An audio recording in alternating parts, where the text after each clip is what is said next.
খবৰ ভাল? মোৰ খবৰ ভাল। মাজুলীত আহিলে আৰু ভাল লাগি যায় মনটো। আজিৰ সভাত আমলেও লাগিব বাবা। খালি ভাতেদি প্ৰথম ভাত দালি খাইহে তাৰপিছত মাছ খায়, হয়নে নহয়? প্ৰথমবাৰ মাজুলী জিলা আজিৰ পৰা নেশ্যনেল হাইৱেৰ মেপত সোমাব পাৰি। মোৰ হেলিকপ্টাৰখন য'ত নামিলে তাৰ ল'ৰা ছোৱালীৰ কাৰণে এখন ফিল্ড বনাই তাৰ কথা আছে যে ভগৱানে যেতিয়া দিয়ে কপাল খুলি দিয়ে। এইটো এটা কথোপকথন আছে, ভগৱান দেতা হে চক্কৰ ফাৰকে দেতা হে। আমি সকলোৱে জানো যে এটা বিশেষ পৰিস্থিতিত 2024 চনৰ 5 ছেপ্টেম্বৰত আমাৰ মাজুলী আৰু যোৰহাট সংযোগী দলংখনৰ কাম বন্ধ হৈ গৈছিল। মই যেতিয়া দলঙৰ কাম আৰম্ভ হৈছিল সেই সময়ত নিজে কেইবাবাৰো এই দলং চাবলৈ আহিছিলোঁ আৰু সঁচাকৈয়ে দলংখন যি ধৰণে আগবাঢ়িছিল আজি হয়তো আমি ইয়াত উদ্বোধনৰ বাবে লগ লাগিলোহেঁতেন। কিন্তু আমাৰ কন্ট্ৰেক্টৰ আৰু চৰকাৰ তথা আন বিভিন্ন কাৰণত হোৱা অসুবিধাৰ বাবে বিশেষকৈ কন্ট্ৰেক্টৰৰ তেখেতে UP ব্ৰিজ কৰ্পোৰেশ্যনৰ হাতত কাম আছিলে আৰু এজনে চাব কন্ট্ৰেক্ট লৈছিলে। সেইকাৰণে ই ভালদৰে আগ নাবাঢ়িলে আৰু 30% কাম হোৱাৰ পিছত কন্ট্ৰেক্টৰ গৰাকীয়ে বিদায় ল'লে। যেতিয়ালৈকে কাম হৈ আছিল তেতিয়ালৈকে 282 কোটি টকা আমি ইতিমধ্যে পেমেণ্ট কৰিছিলোঁ বা আমি কন্ট্ৰেক্টৰক দিছিলোঁ আৰু দলংখনৰ সৰ্বমুঠ ব্যয় আছিলে 925 কোটি টকা। আজি যেতিয়া দলংখন বন্ধ হৈ গ'ল আমি দিল্লীত অহা যোৱা কৰি পুৰণা কন্ট্ৰেক্টৰজনৰ পৰা কোনো কেছ বা অব্লিগেশ্যন নোহোৱাকৈ কামটো চাৰেণ্ডাৰ কৰোৱালোঁ আৰু নতুনকৈ এই কামটোৰ বাবে আমি নিবিদা আহ্বান কৰিলোঁ। আপোনালোকে জানে যে অহা 14 তাৰিখে গুৱাহাটী আৰু উত্তৰ গুৱাহাটীৰ মাজত নতুন এখন ব্ৰহ্মপুত্ৰ দলঙৰ উদ্বোধন হ'ব। সেই দলংখন নিৰ্মাণ কৰি উলিয়াইছে SP Singla কনষ্ট্ৰাকশ্যন আৰু আমাৰ সোৱণশিৰি আৰু লোহিতৰ ওপৰত যি দলং নিৰ্মাণৰ কাম চলি আছে সেই কামো SP Singla কনষ্ট্ৰাকশ্যন নামৰ কোম্পানীটোৱে কৰি আছে। তেওঁলোককে আজি আমি এই নতুনকৈ কামটোৰ দায়িত্ব দিছোঁ যাতে বাকী 70% তেওঁলোকে সামৰণি মাৰিব পাৰে। আমি বিশ্বাস কৰোঁ যে নতুন ঠিকাদাৰৰ হতুৱাই কাম কৰিলে আমি 2 বছৰৰ ভিতৰত তাতকৈ অলপ কম সময়ৰ ভিতৰতে এই কাম আমি শেষ কৰিব পাৰিম। অৰ্থাৎ মাজুলীবাসীৰ ৰাইজে আমাৰ আগন্তুক লোকসভা ইলেকশ্যনৰ আগতে আমি মাজুলী দলংখন দেখাও পাম, খোজকাঢ়ি আহিবও পাম। প্ৰথমতে আমাক প্ৰয়োজন হৈছিল 925 কোটি টকা, কিন্তু কামটো বন্ধ হৈ থকাৰ কাৰণে এতিয়া আমি 1019 কোটি টকা খৰচ কৰিব লাগিব। এইটো হ'ল পুৰণা দলঙৰ কথা। কিন্তু পুৰণা দলঙৰ লগত আজি আমি এটা নতুন কামো কৰিম। বহুতে জানিবলৈ ইচ্ছা কৰে যে মাজুলী দলংখনেদি আমি ক'ত উঠিলে ক'ত গৈ পাম।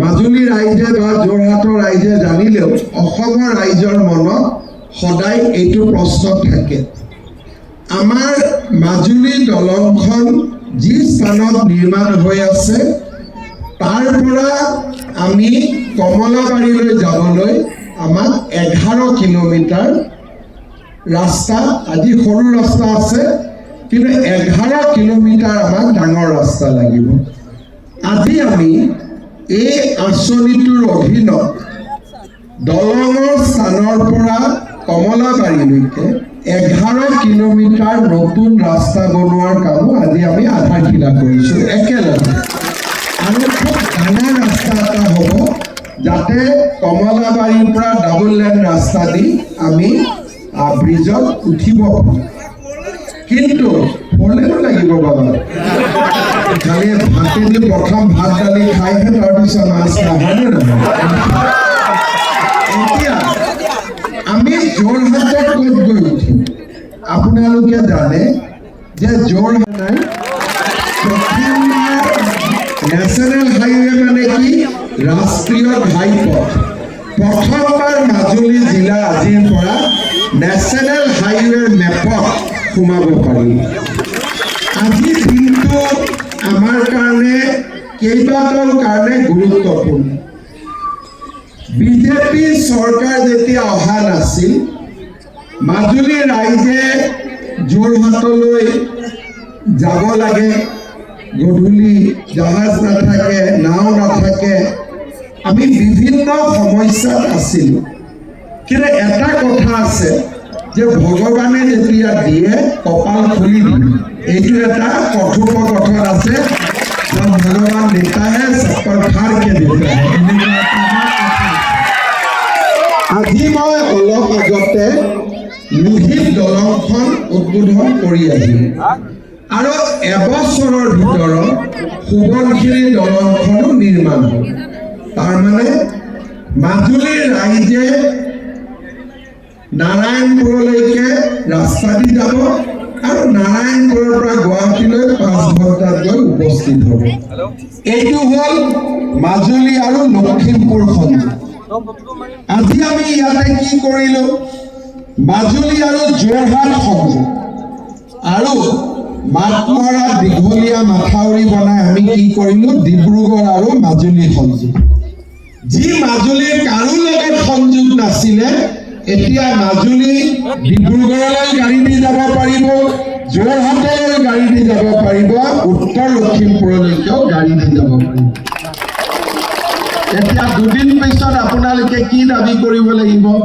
যে লখিমপুৰ আৰু যোৰহাটৰ মাজত এডাল ৰেল লাইন কৰি দিয়ক মাজুলীৰ মাজেৰে বোলে তাৰ পিছত কি দাবী কৰিব লাগিব বোলে মাজুলীত টুৰিষ্ট আহে মাজুলীত এখন এয়াৰপোৰ্ট আমাক লাগে লাগে না নালাগে মই দিল্লীলৈকে লিখিছোঁ যে ৰেল লাইনটো আমাক ফটককৈ নালাগে পলিউশ্যন হ'ব গতিকে ৰেল লাইনটো আমাক আমি বাদ দি থৈছোঁ কাৰণ সেইটো আমাক দৰকাৰ নাই লাগিব ঠিক আছে সেইটোও পাতিম কিন্তু মই ইতিমধ্যে দিল্লীক লিখিছোঁ যে মাজুলীত সৰুকৈ হ'লেও এখন আমাক বিমানবন্দৰ লাগে যাতে টুৰিষ্টসকল ইয়াত আহিব লাহে লাহে সেই দিশতো আমি আগবাঢ়িম আৰু কেতিয়াবা আপোনালোকে দেখিব দিল্লীৰ পৰা টিম আহিছে যোগ মাগ কৰিবৰ কাৰণে যি নহওক এই ধৰণে মাজুলীৰ কাম হৈছে আৰু মই ৰাতিপুৱা মিটিঙত কৈছোঁ যে ভগৱানে কৰিলে অহাবাৰ মাজুলীত মেডিকেল কলেজ বনোৱাৰ কামো আৰম্ভ কৰিব এতিয়া মই SP সিংলাক এটা কাম দিম আৰু PW ডিপাৰ্টমেণ্টটো কম মোৰ হেলিকপ্টাৰখন য'ত নামিলে তাৰ ল'ৰা ছোৱালীৰ কাৰণে এখন ফিল্ড বনাই হ'ব যেতিয়া আমি দলংখন উদ্বোধন কৰিম তেতিয়া আমি ফিল্ডখন উদ্বোধন কৰিম ল'ৰা ছোৱালী কামাণ্ডোৰ কাৰণেও দৌৰিব লাগে পুলিচৰ কাৰণেও দৌৰিব লাগে আজিকালি ফিল্ড এখন খুব দৰকাৰ কাৰণ টকা নিদিয়াকৈ চাকৰি পায় মাত্ৰ দৌৰিলে হ'ল হয়নে আৰু দক্ষিণপাট সত্ৰৰ প্ৰভু ঈশ্বৰে এটা আবেদন কৰিছে যে দলঙৰ পৰা সত্ৰলৈকে নামি যোৱা সৰু ৰেম্প এটা বনাব পাৰি নেকি মই লোক নিৰ্মাণ বিভাগক তাৰো এটা কাৰিকৰী দিশেদি বিবেচনা কৰিবৰ বাবে আহ্বান জনাম যি নহওক আজি আপোনালোকক লগ পালোঁ আৰু আমি সংকল্প ল'লোঁ যে খুব সোনকালে আমি দলঙৰ কাম শেষ কৰিম। এই দলংখন বন্ধ হোৱাৰ পৰা আজিৰ দিনটোলৈকে আমাৰ কমিশনাৰ ৰাজ চক্ৰৱৰ্তী আৰু চিফ ইঞ্জিনিয়াৰ দেৱজিৎ দাস দুইজনক মই নাই দিলৈ 112তকৈ বেছি ফোন কৰিছোঁ আৰু তেওঁলোকে কিমানবাৰ দিল্লীত গৈছে ব্ৰিজখনৰ কাৰণে কোনো সীমা সংখ্যা নাই। সকলোৰে কষ্টত আজি আমাৰ নেদেখাজনৰ আশীৰ্বাদত এই কামটো আৰম্ভ হ'ল। এইবাৰ আমি তেৰাক প্ৰাৰ্থনা জনাম যে এইবাৰ যাতে আৰু কামত কোনো বাধা নহয়, এইবাৰ যাতে আমি পাৰ হৈ যাব পাৰোঁ। সকলোকে পুনৰ ধন্যবাদ জনালোঁ। মই ডিব্ৰুগড়লৈকে যাব লাগিব। অহা 14 তাৰিখে ডিব্ৰুগড়ৰ নেশ্যনেল হাইৱেৰ ওপৰতে যুদ্ধ জাহাজ নামিব ৰাস্তাৰ ওপৰত, আৰু প্ৰধানমন্ত্ৰী ডাঙৰীয়া তাত নিজেও ৰাস্তাৰ ওপৰত নামিব আৰু আমিও ৰাস্তাৰ ওপৰতে প্লেনেদি নামিম। আগতে যি ৰাস্তাত গাড়ী মটৰ নগৈছিল এতিয়া প্লেন নামিব পৰা হ'ল। তাৰ কাৰণে মই এতিয়া মৰাণলৈকে যাম যা যোগাৰ চাবৰ কাৰণে। সেইকাৰণে আপোনালোকৰ পৰা সোনকালে বিদায় মাগিছোঁ। বহুত বহুত ধন্যবাদ। জয় হিন্দ, বন্দে মাতৰম।